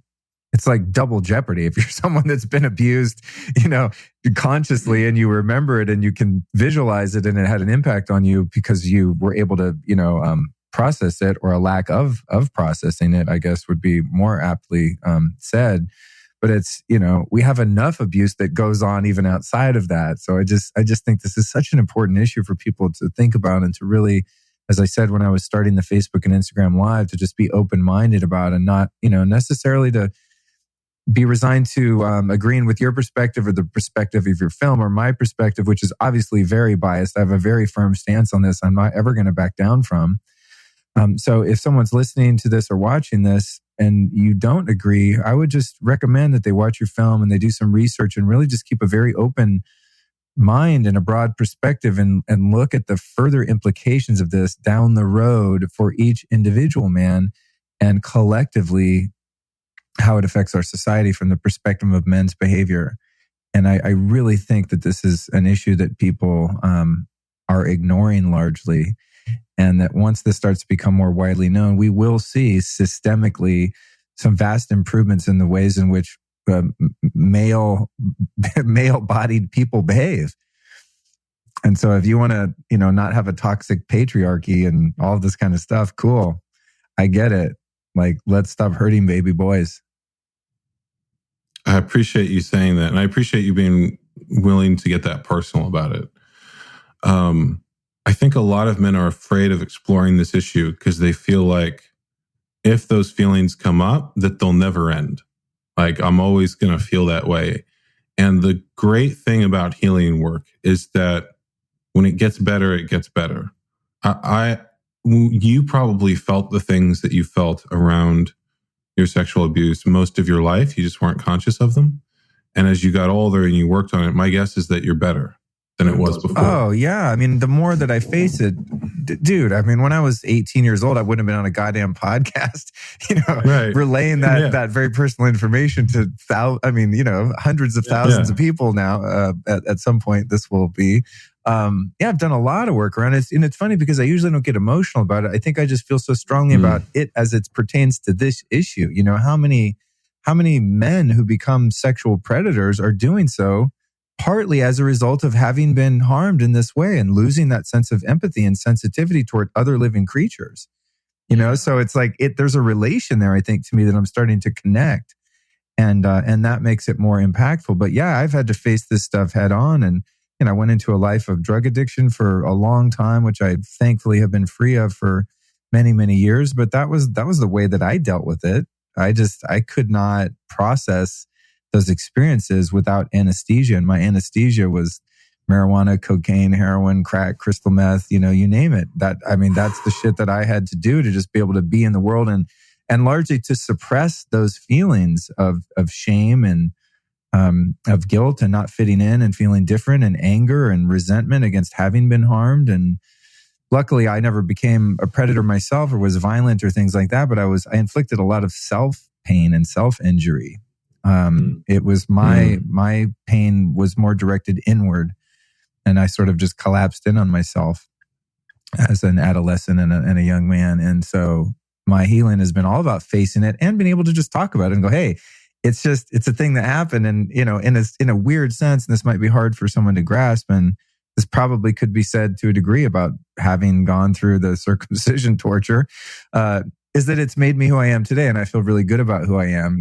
I'm so passionate about these things because I know what it's like, and I know what it's like to suffer. And so my life's mission is to alleviate suffering for my fellow humans, because I know that there's answers to be had, and there's alternatives available. And so I don't regret any of it, but I would also, if I have a baby boy, the shit's not happening to them. So, the chain stops with me, and I'll do everything I can to protect them from harm in any way, because I know what it's like to live life as someone who's experienced that shit. I feel that. That is an excellent mission. And mine is to change human consciousness, to raise it. And people will say, "Oh, don't you have something better to focus on?" And it's like, no, this is the most important issue. If you change this, if you shift it, then you change men's relationship to themselves, their relationship to their sexuality. You change the relationship between men and women. You have people who are working on every other issue with less trauma and more pleasure and more connection to one another. I think that our experiences early in life shape the rest of our life. And if you can shift that, everything else changes. And people may not ever know the change that's happened. They may not ever realize how much those early experiences affected them. But if you shift them, other things in the world will start to shift. And, I really appreciate what you said earlier about toxic masculinity and femininity and consent, because one of the things I've heard about this issue is that this teaches men in their first shared sexual experience and in their relationship to their mother, the relationship that all other relationships with women will be patterned on, that if you're bigger and stronger than someone else, you get to do what you want to their body. Like, that is a huge, profound lesson to teach a man on his first day of life, in his first sexual experience, in his first relationship to a woman. And then we wonder why men are the way that they are in the West. I think if you're someone who is concerned about consent, if you are concerned about gender equality, this should be your number one issue. Because if people say, "Oh, you have to teach men not to rape." Well, where did they learn it? Who taught them? Men are surrounded by women for the first 20 years of their life. They have a mother. Very often it's just a mother. It's single mothers now. They have teachers that are predominantly female. The nurses are predominantly female. This is something that women teach men. And if women want, they could teach men something different at any point. That's really interesting. I've actually pondered that too. And I'm always careful not to get too deep into social and political issues and things like that, because I honestly don't feel adequately equipped to deal with many of them. And I don't know that my perspective... I mean, we're already pretty deep. We're pretty deep in the woods here. But it's interesting because I was raised predominantly by women, and they did the best they could. And I love my mom. She did as good a job as she could possibly do, and as my dad did. But as a man, and I learned so many great things from her. I mean, just caring about people and not being racist and not being sexist. And she was very liberal and was from Berkeley, and so I hold those ideals to this day. And I think I'm a pretty fair-minded person, and I care about people, and I have a sense of love and compassion for people that's abundant. And I credit my mom for that. But when it comes to being a good man and being a strong man in the healthy sense of masculine energy, of healthy masculine energy, of feeling a sense of taking care of and protecting and holding space for women, animals, children, etc., that has been learned by me from modeling men, like really conscious men, spiritual teachers and personal development teachers. And, it's funny, I just went and did this thing with Tony Robbins, The Date with Destiny. And I'm looking up on the stage, I'm going, that's a fucking man. A man that's full of love, but is also strong and doesn't give a shit what people think and is just living his life and is not politically correct. And, like him or not, he's having a very positive impact on the world. And I happen to agree with, his perspective on things and benefited a lot from what I was able to learn. But it's like, man, the world could really, or our culture could really use more men that are in touch with actual healthy masculinity, which is strong and noble and honorable. And I think it's just really important to identify that we need more strong men to teach the men. And that if men are screwed up, women might want to take a look at how they're behaving. Because as you said, the majority of our teachers and the humans responsible for our upbringing are typically women. And so if a man turns out screwed up, it's not because the men in their life taught them to do that. It's usually because there was no fucking men around. Yeah, we talk about toxic masculinity, and I think toxic masculinity is really just a lack of masculinity. There is this idea that the solution to what we call toxic masculinity is to somehow do away with masculinity. And toxic masculinity is really just the absence of something, not the presence of something.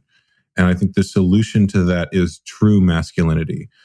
There's this idea that we need to let go of the aspects of masculinity that want strength or power or boundaries, the parts of masculinity that are traditionally good. And I don't think that those are bad. I think what we need to do is add to them the capacity for empathy and awareness. And, Elliot Hulse, who's someone else I've spoken to about this issue, he likes to talk about how masculinity is the combination of tenderness and aggression. And you'll notice that many people who say, well, we need to change masculinity, they have a split between these two. It's like, well, we just need to focus on the tenderness and ignore all that aggression stuff. And traditional masculinity is like, we need this aggression and forget all that tenderness stuff. And I think the reality is you want both. And if you can have both, if you can have that strength with that awareness, that's incredibly powerful. And I think that both of those integrated, united, is the solution to what we call toxic masculinity. That's very well said. Thank you for summarizing the thought that I was trying to articulate. Very well said. There's a guy that I've interviewed a couple of times named John Weinland, and he's a kind of a relationship teacher and teaches a lot about the polarities of masculine and feminine. And he talks about this quality of the masculine, which is fierce love. And it's a balance. There's love, but there's also you running in a burning building and rescuing everyone. That's not, wishy-washy. I don't know. It doesn't really feel good to run in that building right now. I don't know. Could be dangerous. No, you fucking, and I've experienced this in my own life. I remember the weirdest thing happened. I was 20 years old, 22, 20, 21, 22 or something. I was in Hollywood and, in the drug years, I was no pillar of, mental health or any kind of masculinity of any kind, toxic or otherwise. But anyway, one day I'm walking out of my apartment with my girlfriend and I look across the street and it just happened in a flash, but I saw these three older teenagers carjacking this Domino's pizza delivery guy, this older Latino guy, and they were dragging him out of the car and carjacking him. And I didn't think, it didn't occur to me. I'm not a tough dude. I'm much tougher now, but when I was a musician, super skinny, not the guy that's going to rescue anyone. But without even thinking, I ran across the street and fucking ripped these three kids that were all bigger than me and way tougher than me out of this car. I'm just screaming, raving lunatic. And I chased three dudes away. And the Domino's guy looks up and he's like, oh my God, who are you, Superman? He's just looking at me his jaw's on the ground. And I'm looking at myself going, you idiot, what did you just do? You could have just gotten killed, It's I went into some sort of trance. And I've had a few experiences like that. And that's the positive side of masculinity. That's the hero. That's honor. That's where you care about others enough to sacrifice yourself. And, you mentioned military and servicemen and police, good police officers and all of this and, EMTs. And of course there are female people in those industries as well, but I'm speaking specifically about the men. That's a really great quality to have. And without that, the fabric of our society crumbles. But on the other side, conversely, as you said, without the balance of having some consciousness and empathy and love in equal measure, then you have problems. And then you do have a patriarchy, and then you do have a sex or, whether a gender or a race that is suppressed and exploited. So I think balance is what we're going for. And again, I'm going to bring it back to this. If we want that balance, then we've got to teach men that sensitivity from the very beginning. And that has a lot to do with how they experience their first sexual experiences and physicality as it pertains to this issue. So I just love talking about stuff like this, and I love presenting it to the people watching and listening, because when I approach these things in this way, I get so much positive feedback from men and women. Because I think when you, it's hard to say when you talk about the truth about something, the truth is of course up to the person interpreting the truth. But for me, these are just fundamental principles of nature. Don't hack off sex organs of other people if you want them to be good people. Pretty basic stuff. But when people hear the truth, even if they have a different perspective culturally, socially, politically, if they have an open enough mind, I think we can all find a meeting point in the middle that is not polarized, that has, hey, there's some good and bad in both sides of this thing. But I think we can all agree that harming other people in any capacity is not good for us in any way. So that's my soapbox. I'm stepping off it now. You're the guest. You're supposed to be the one with the soapbox, but I'm just so passionate about your project and your mission. It excites me that, people are having the courage. And also I have to give Netflix credit, dude. You're somewhat conformist sort of platform, in many ways. And you're way outside of the box here. And I'm just stoked that they were able to open up space for you and allow this message to get through too, because obviously most people are going to get their video media, I think, from Netflix now. Yeah, I'm really glad that came through. And it's something that I deliberately did not talk about right up until it happened. Because in case you know, the Netflix version, some of the scenes of the circumcision are blurred. So we had to blur that for them since it's technically a television platform. And so we were kind of going back and forth about how much of that we'd have to do. And there's a little part of me is worried, like, well, it's supposed to start on the 16th, but are they going to ask for more at the last minute? And so, and on top of that, I knew there's someone I know, Cassie J, who did a film called The Red Pill about men's rights. Oh, I love that. I was going to mention that. I love that film. So she had the same distributor that I do. And her film was going to be on Netflix and got pulled at the last second. I think in part because of the controversy she received. And so I kind of just kept my head low about, didn't talk about it because I knew that if I did, someone might try to put pressure on them to have it removed. And, I think for them, it's just a numbers thing. Like they spend a bunch of money on content, and an independent documentary kind of fits their profile. If you look at some of the documentaries on there, there's, a really wide range of topics, but it's controversial. It gets attention. There's not really anything else like this that covers the issue. It kind of makes sense for them as a choice. And I'm really glad because it's getting a huge response there. And I've realized it's getting a huge response from people who are, not what you might call normies, people who aren't like really going deep on these issues. They have a very regular life, and their activity when they come home and they want to relax is they open Netflix and see what's on. And so it's reaching them, which I think is really good. That's huge, dude. Yeah, it's huge. Yeah. I'm so glad that you're able to infiltrate the mainstream with stuff like this, because it is provocative. I mean, just the title, just having the word circumcision, anyone that reads English is going to be like, what the hell is this? And click on it. I mean, it's just, there's kind of, it just really is sticky in that way, in the best sense. No pun intended. So I'm just so happy for you. And I appreciate your courage, dude. And like your friend that made the movie, The Red Pill, I know she got a rash of shit, and she's just simply saying, and by the way, I highly recommend the movie, The Red Pill, is very misrepresented and misunderstood. If you actually watch it, she's just going like, oh, hey, there's actually social issues that affect men too. They're not all assholes. Yeah. Shocker. Like, we're not allowed to say that. It's weird. It's almost like the pendulum in some ways has swung the other way, where men, because they've behaved poorly throughout history in many ways, are now just completely demonized in a blanket sort of way. And again, that's not productive either. It's like, sure, let's identify things that need to be fixed and worked on, but let's also like help everyone. And so, I really respect people that put themselves out there. And what's interesting about her story, is that she was an ardent feminist.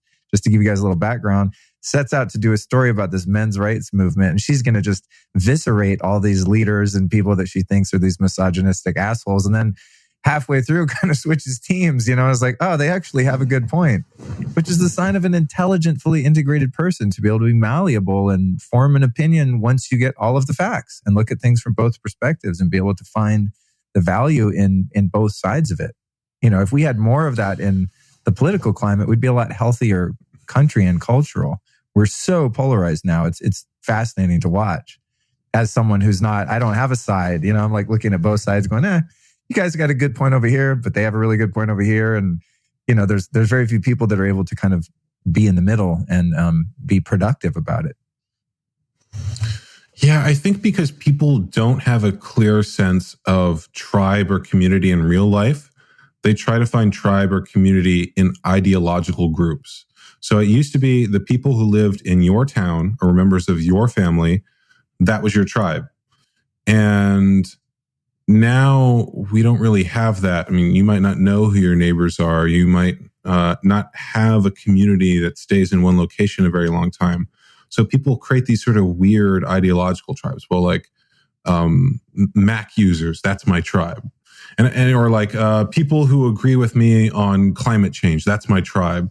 And I have a friend who likes to define tribe as your tribe is anyone who you could call and they would help you move furniture if you needed to move. Like, and you can't call people from your ideological tribe, hey, I'm moving today, can you help me lift some furniture, But yeah, people define it really weirdly now. And I think it comes from that we're actually hungry to know who our tribe is. And there is this primal instinct of wanting to know who those people are. I mean, it's a survival need. And it's interesting to see the difference between how Cassie J's film has been received and mine, because her background was what you might call social justice filmmaking. She did a lot of films that were very well received in that world. And then when she did this film, a lot of those people turned on her. And I think it was very unfair. And at the same time, when I was working on my film, one of the things we talk about was the San Francisco Ballot initiative, which was an attempt to ban circumcision in the city of San Francisco. And in response to that, there were a lot of large organizations, a lot of large Jewish organizations, including the ADL, the Anti-Defamation League, who basically tried to brand anyone who was against circumcision as somehow an anti-Semite. Basically, if you don't want someone to touch your penis and cut part of it off, it must be because you're a Nazi. That is the fucking problem with our culture right there, dude. Well, they feel threatened and they're using this as a political tactic to silence people. But after that, but this is very common. I don't agree with you. You're a Nazi. Like that's where we're at. It's insane. It's BS. And at the same time, when I was working on the film, I saw that and I thought, if I'm going to make this film, I've got to be ready for that treatment. And I've got to be ready for that level of attack or people coming at me. And so I kind of went into it, like I'm ready for it. And it hasn't happened. And it's been sort of surprising to me, like the amount that we've received, that someone like Cassie J, who'd been in that world a long time, gets this horrible treatment. And like, we won an award at a social justice film festival and we were invited there. And I've had a lot of support from that community in that world. And I think it's really great. And I always have framed this issue as being for everyone. It's everyone, regardless of your political beliefs, regardless of your religion, regardless of your background or your race. Everyone has children. And so everyone needs access to this information. And one of the things I've really enjoyed is being able to talk to people who are very much on the left and people who are very much on the right and people who have completely different ways of seeing the world and getting them to see this film and talk about the issue. And I think this issue in some way is one of the few places that people could come together because it cuts across so many different ideologies and social groups. Everyone wants children to be safe and cares about that. So I actually see this as one of the few issues that maybe could bring people together, as divisive as it is for other people. Yeah, that makes a lot of sense, actually. It is not a partisan issue. It's a human issue. And there are very few issues that can be kind of safely nestled within that neutral position. So that's cool, man. Well, I'm stoked for you. What's next for you? Is this a topic that you're going to keep working on solely, or do you have ideas for other similar types of films, or what direction are you going as a director and a content creator? I am blessed and cursed with more ideas than time. And I think that the one I do next is going to depend a bit on funding and what I can do. One of the things I'm trying to put together is a course for other filmmakers and other people who are interested in crowdfunding things about how to take your idea from a pitch to a crowdfunding campaign to, being out in the world and on Netflix and places like that. Because I feel like one of the things I've learned in the process of doing this is a lot about the promotion and marketing side of a film. And it's something I feel like I could teach now, and that people might find them really useful. So I'm going to try to put together a course on that, which hopefully, I don't know if it'll be out by the time this airs, but we'll see. And it's also, I do want to keep talking about this issue. I have other film projects, documentary projects. There's even a book I want to write. But I think that this issue is something that is important and worth continued focus. So even now I'm putting out a lot of social media content. And part of what I want to do, the reason I'm creating this, course on crowdfunding and social media marketing and things like that, is I found that there's a lot of people who are involved in activism or nonprofits or have causes or ideas they want to put out in the world, but they don't understand this other aspect of how you communicate like that. And I want to put together a team that puts out content like that. And so part of the goal with this course is to train people such that maybe there's a few of them I could eventually get to come work for me. So that's the goal there. And then there's Dude, I think that's a brilliant idea, the course to teach people how to do that. Because think of how many, budding directors and writers have great ideas like your idea to cover this niche topic, but have no idea how to actually formulate that. And the cool thing about what I know is I think it works better if you have something that's a little weird and out there and artistic. Because there's so much advice that's like, well, make it more commercial. And like, this is not a topic you would think of, for a commercial idea. But I think that there's actually a larger market for that stuff. So that's a focus. And then there's like a dozen other ideas. There's like a young adult fantasy novel I want to write. I want to do a project on the issue of neurodiversity, which could be a whole other podcast. I have a potential tangential follow-up idea to this film, but I don't know if I'll get to it. And then 20 billion articles I want to write and 30 billion pieces of content for social media. And like 12 other film projects that will require a larger budget. So, there's a horror film in there too. Like I want to create, and it's just going to depend on what I can get funding for and time for and support for. And there's going to be stuff coming out as long as I have the ability to do it. But is there any impedance to living in Austin as you do? Do you see yourself, if you want to go, deep into the film world, of having to live in LA, or are we a mobile enough society now where you can do what you want to do from there? I'm just curious because I've been in LA for 30 years and lived here for most of that because of an industry that's here. And I want to make an escape, but I'm always like, I don't know, can I do what I do elsewhere? I feel like you can. It just depends what stage of production you're at and where you work. I'm in the independent film world. So there's a sense in which I can do this anywhere. And when you go to shoot, if you're doing documentary, you can kind of live anywhere. And if you're doing narrative film, then the actual filming is probably actually not going to take place in LA. It's going to be in Atlanta or Vancouver or whatever part of the country you can get it cheaply in. I mean, one of the films that I edited that won an award at the Austin Film Festival was shot in like Danville, Indiana.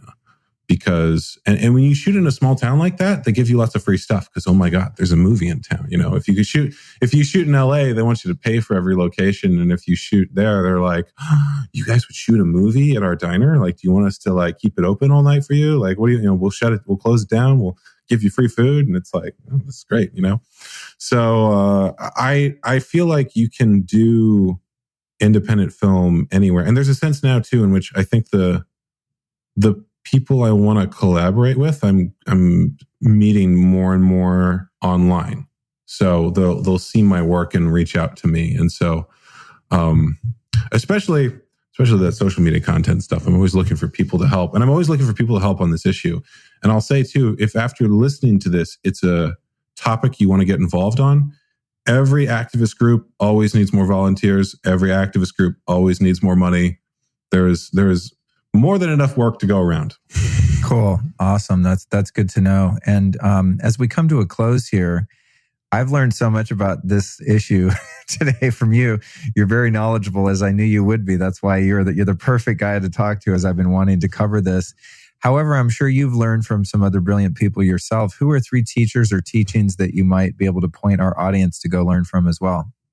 So specifically on the topic of circumcision. No, just anything really. I mean, philosophy, anything you think that is exciting to you that's really formed who you are as a person, or the topic at hand. Sure, it's open.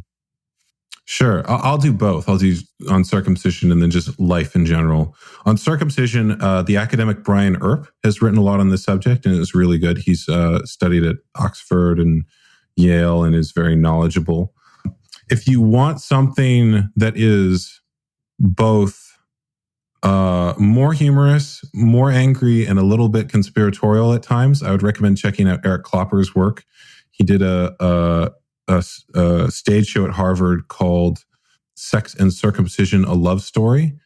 And he's Jewish, but he also gets into the stuff about Jewish circumcision that I think it's really controversial. I think it might offend some people, even in your audience, but he's a Jewish man expressing his perspective on the issue. So he has some very strong words. Dude, real quick, something that I didn't put in my notes, but I wanted to ask you as it pertains to that, and hold off for your third recommendation. Okay. I saw some crazy YouTube video a little while ago. I think perhaps even before, I think it was even before I saw your film, and it was just talking about different religious practices and stuff. I don't even know the name, but it was pretty hardcore. I mean, almost, maybe it was kind of anti-Semitic even. Like, I know a lot of stuff gets labeled as that's not, but it was just kind of like, oh, this is why this religion sucks, basically. And they were talking about how in some of the circumcision procedures, how the rabbis would actually like go down orally and suck the blood out. Is that a made up thing, or has that happened before? Is that part of the deal in certain Orthodox procedures? That is real. That's real. And that's called matzitza b'peh. It is literally, it translates to oral suction, I believe. So in traditional Orthodox Jewish circumcision, when they perform the procedure, after they cut it off, the moil, which is the ritual Jewish circumciser, will suck blood out of the child's wounded penis. So that's a real thing. It's one of those things where if you made that up, you would absolutely be accused of anti-Semitism. But at the same time, you're also not allowed to criticize it, because people will tell you're anti-Semitic for criticizing that or even bringing it up. And in New York, there was a case where a moil, a Jewish ritual circumciser, gave a child herpes doing that. So he had a herpes sore on his lip and then did that to the child, and the child got herpes. And in infants, that can cause death. It's, infants are not able to handle a serious sexually transmitted disease like that. And if you want some really dark humor on the subject, I heard someone suggest after hearing that, you have to be careful, because when you get circumcised by a moil, you're not just getting circumcised by that moil, you're getting circumcised by everyone that moil's ever been with. Oh, God. Human beings are just so weird. And I'll just say that. I don't care what religion, where you come from. We're weirdos. And I'm including myself in the human race. To me, that's bizarre, but it's just like you hear something like that and you go, oh, surely that can't be true, or that doesn't still happen, right? And it's just... And then the New York Health Department tried to regulate it. And they said, look, can you at least just get parents to sign a form saying they waive liability and something like this could happen?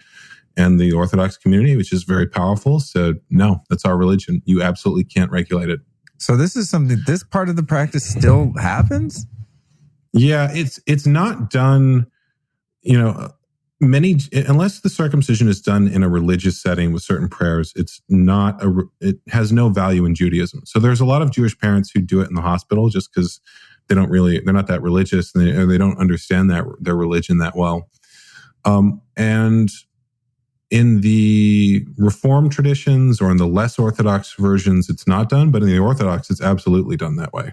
Yeah, I'm glad I covered that, because I had it in my mind to ask you about that in the religious portion of the conversation and in the procedural portion. So we snuck that in. Okay, mortifying, totally bizarre. I don't get it. Please, people, stop doing shit like this. Who is your third recommendation? So the third I would suggest is Dr. Ronald Goldman, who is a Jewish psychologist who wrote a book called Circumcision, the Hidden Trauma. And his book is all about the psychological impact of circumcision. And he also wrote one called Questioning Circumcision, A Jewish Perspective. So his work, if you really want to go deep on the psychological stuff, he's kind of written the definitive book on it. It's not as much on the healing as much as just here's the data we have on the impact. And he gets into some speculation in there, and he very clearly labels it as speculation. He says, there's this data we could talk about, but I don't know if that means what it might mean. But if you're interested, I think it's a good read. And he's done a lot of presentations. Actually, probably by the time this is out, I'll have the Boston screening of our film online, and he did the Q&A there with me. So you can see him answer questions in front of a live audience about this. Oh, great. Cool. That sounds amazing. Where do you want to send people to in terms of website, social media, any of that stuff that we'll put in the show notes for you? Circumcisionmovie.com is the website for the film, and BrendonMarotta.com is my website. You can find the film on social media at CircMovie on Twitter, Facebook, and Instagram. And you can find me on social media at BD Marotta, which is just my first two initials and then last name, Marotta. And I'm actually going to be posting a lot more from my personal account, just all of the interviews I've done, things like this, public speaking, articles, everything that I can. So those would be the places to follow. Awesome. Well, we'll definitely put that in the show notes. You guys know the drill listening. Go to lukestory.com/newsletter, sign up. And every time I do an episode, I will email you all of the links from each episode. So if you want these and ones like it, lukestory.com/newsletter. Brendon, dude, thank you so much for being so generous with your time.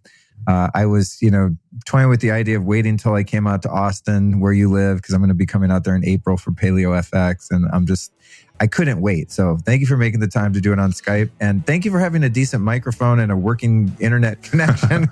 Sometimes doing a remote is so hard. I'm I actually think this one's going to look and sound good. So I appreciate all the effort and all the work you're doing, man. You're a true hero in my mind. And I look forward to watching what you're up to next.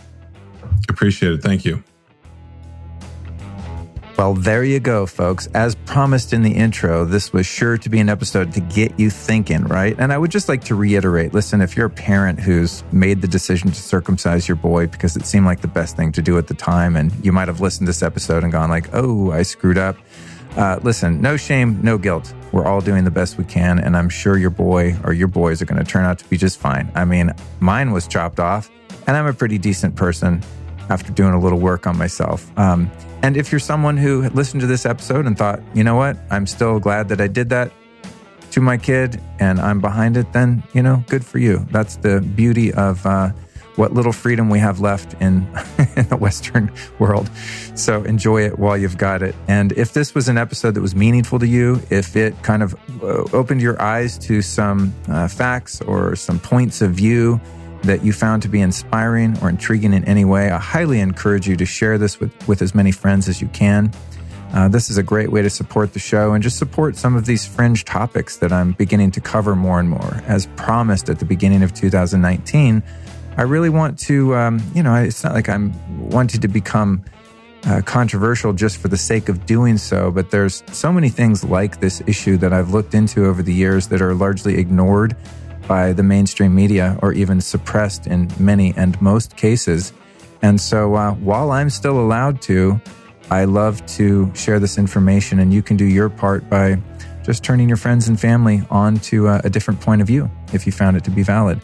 More than anything, I'd like to thank you for listening, encourage you to subscribe to the show so you get every episode, including this Friday's bonus show, my big talk on self-care mastery, and then next Tuesday's show on parenting with Neil Strauss, both of which I think are going to be equally tantalizing. And I'd also like to thank this week's advertisers. You know, these guys make the show possible. And I know so many of you support our sponsors, and I appreciate that, and they appreciate that. I feel really good about being in a business where part of the monetary equation is promoting brands, but I only promote brands that I really believe in, and brands that make products or services that I myself either use or have used and fully believe in. And that's my promise to you. And what's great about it for you as the listener is in most cases, you get exclusive discounts. So not only do I vet great products and services, I get a discount for you. They help pay for the expenses of running this here podcast, which, by the way, the more professional your podcast gets, the more money it costs to produce and the more episodes you put out too. That's the thing, you know, people, I think when I started, I didn't realize like, oh, this actually costs money. And when I give people kind of a ballpark of my budget to produce the show, you know, people that come to me and say, oh, your podcast is cool, I want to do one. I'm like, great. Here's how much it's going to cost you unless you learn how to do everything yourself. But it wasn't my dream in life to be a sound editor. It was my dream in life to have a great podcast and help turn people onto good information. And that costs money. So thank you so much for supporting Organifi. You can find them at Organifi.com/Luke. That is, of course, spelled with an I, Organifi.com/Luke. If you get over there and get some of the green powder, the gold powder, the red powder, some of these superfood blends that are delicious and super nutritious, all organic, totally legit. If you use the code LifeStylist, you'll save 20%. If you want to make enough money so that you can afford to buy some of these things, you can get over to Lacey Phillips, a 2-time former guest on the show, and her course, tobemagnetic.com/Luke. That is tobemagnetic.com/Luke. Use the code Luke over there and save 10% off these already very affordable courses on how to manifest what you want in your life. Her stuff is legit. It really works. And it's a lot of fun to go through her courses too. And then we've got our friends over at Juve. I was just using the Juve Go upstairs as I prepared these notes in Evernote. I usually do that on my laptop, like chilling on the biomat, using the Juve Go on a certain body part. You have to listen to my episode on red light therapy, photobiomodulation, and how you can use it to hack your testosterone. Anyway, way too much. TMI. But yeah, you can use the Juve Go, this little tiny device, passively on different parts of your body. It's amazing. Now, if you want to get a free gift, you can use the code Luke at checkout when you go to juve.com/Luke. That's JOOVV.com/Luke, and get your red light therapy on. It's really good for you. It feels really good. It's really fun. And, maybe someday if I run into it at one of my events, I'll tell you what you can do with it. Because I'm definitely not going to say it on the show. What? No, but seriously, come hang out with me in Miami, Saturday, March 30th at Sacred Space. I'll be presenting my now infamous High Love Experience workshop. Just did it here in LA at Rama Venice, and it was insane. We had, 50 people who were, I think 49 of them were listeners to the show. So it's really great to have an opportunity to forge in-person, real-life relationships with some of the listeners. And if it's fun for me to do that, it's definitely going to be fun for you. So go to lukestory.com/events. If you're anywhere on the East Coast, down south, come hang out in Miami at Sacred Space, March 30th. Thank you for listening. I'll be back at you this Friday with my self-care rituals recorded live at the Neil Strauss Biohacking Intensive. This episode of the Lifestylist Podcast was produced by podcastmasters.net.